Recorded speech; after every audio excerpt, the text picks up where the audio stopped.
Hello students, কেমন আছো বলো? আশা করি পড়াশোনা তোমাদের সব ভালোই চলছে। ঠিক আছে, এই ভিডিওটাও কিন্তু মাধ্যমিকের ক্যান্ডিডেটদের জন্য।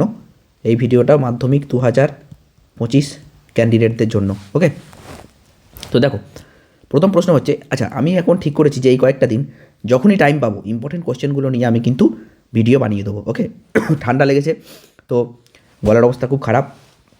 তো চলো, আচ্ছা হ্যাঁ, ভিডিওগুলো ছোটো হতে পারে, আমি সবই ওই মাধ্যমিক 2025 যে প্লেলিস্ট আছে সেই প্লেলিস্টে অ্যাড করে দেবো। ভিডিওগুলো ছোটো হতে পারে কিন্তু কন্টেন্ট কিন্তু একদম ঠিকঠাক। ওকে, তো যখনই তোমরা টাইম পাবে তোমরা অবশ্যই দেখো। ঠিক আছে, যে কোশ্চেনগুলো নিয়েছি এই কোশ্চেনগুলো কিন্তু কোনো আলতু ফালতু কোশ্চেন নয়, পরীক্ষায় আসার মতো কোশ্চেন তবেই নিয়েছি। ওকে, তো চলো শুরু করা যাক। আলফা রশ্মি এবং গামা রশ্মির মধ্যে একটি সাদৃশ্য এবং একটি বৈসাদৃশ্য উল্লেখ করো। দেখো, আলফা রশ্মি এবং গামা রশ্মির বৈসাদৃশ্য আমরা অনেকেই পারবো, কিন্তু সাদৃশ্য চট করে মনে আসে না, তাই না? তো মনে রাখবে, আলফা রশ্মি এবং গামা রশ্মি দুটোই কিন্তু পরমাণু নিউক্লিয়াস থেকে নির্গত হয়। এইটা হচ্ছে সাদৃশ্য। ওকে, কোত্থেকে নির্গত হয় বাবা? পরমাণুর নিউক্লিয়াস থেকে নির্গত হয়। আর বৈসাদৃশ্য কি? বৈসাদৃশ্য অনেক আছে। যে আলফা কি? ধনাত্মক কণার স্রোত, তাই তো, ধনাত্মক কণার স্রোত। আর গামা কি? গামা কিন্তু আধানহীন, তাই না? গামা হচ্ছে আধানহীন। ব্যাস হয়ে গেল। নেক্সট বলা হচ্ছে 1 HP ক্ষমতা সম্পন্ন একটি মোটর প্রতিদিন 30 মিনিট করে চললে এক মাসে কত বিদ্যুৎ খরচা হবে? দেখো, পাওয়ার 1 HP, তার মানে 746 ওয়াট।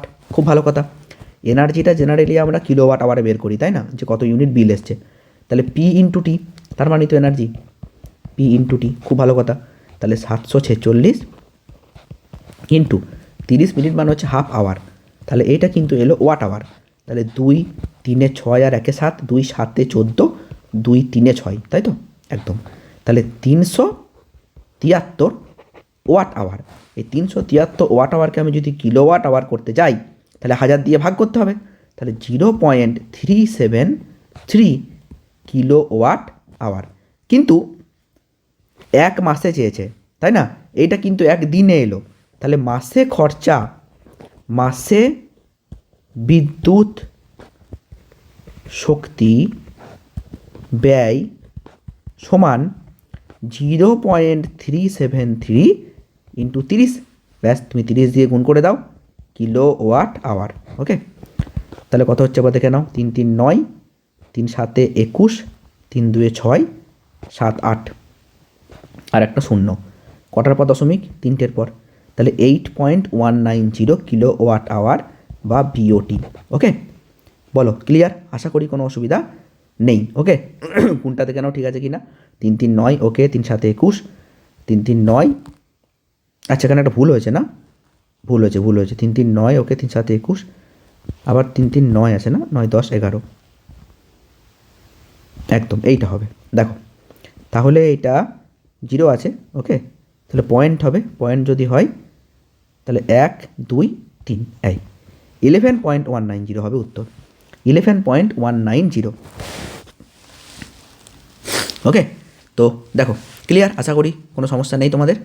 বেশ, তারপরে দেখো, এই কোশ্চেনটা উত্তরটা আমি ভালো করে বলে দিচ্ছি, শুনে নেবে।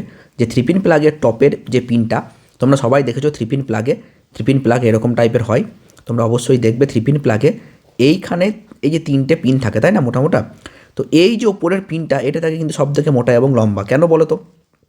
এর কারণ হচ্ছে এই পিনটা, এটা তো আর্থিংয়ের সঙ্গে যুক্ত হয়। এটা যেন ভুল করে লাইভ আর নিউট্রালের সঙ্গে যেন যুক্ত হয়ে না যায়। তাহলে প্রথম তোমরা লিখে নিতে পারো, আমি বলছি লিখে নাও, যে এটি অপেক্ষাকৃত লম্বা ও মোটা হয় কারণ ভুল করে যাতে এটি লাইভ বা নিউট্রাল সকেটে প্রবেশ করতে না পারে। ঠিক আছে, এটি লাইভ বা নিউট্রাল সকেটে প্রবেশ করতে না পারে। আর 2 নম্বর পয়েন্ট দিয়ে লিখে নাও যে নিউট্রাল এবং লাইভ তার সংযুক্ত হওয়ার আগেই যেন এই আর্থ টার্মিনালটা অর্থাৎ আর্থ পিনটা যুক্ত হয়। ওকে, তো এটাও লিখে নিও যে এটি লম্বা হয় তার কারণ এটি লাইভ বা নিউট্রাল পিনের চেয়ে আগে যেন আর্থ টার্মিনালের সঙ্গে যুক্ত হয়। ওকে, তো এই দুটো উত্তর তোমরা লিখে নাও। তাহলে দুটো কারণ বলে দিলাম, তাই না? লম্বা হওয়ার কারণটাও বলে দিলাম, মোটা হওয়ার কারণটাও বলে দিলাম। ওকে, বেশ, দেখা হচ্ছে পরের ভিডিওতে। বাই।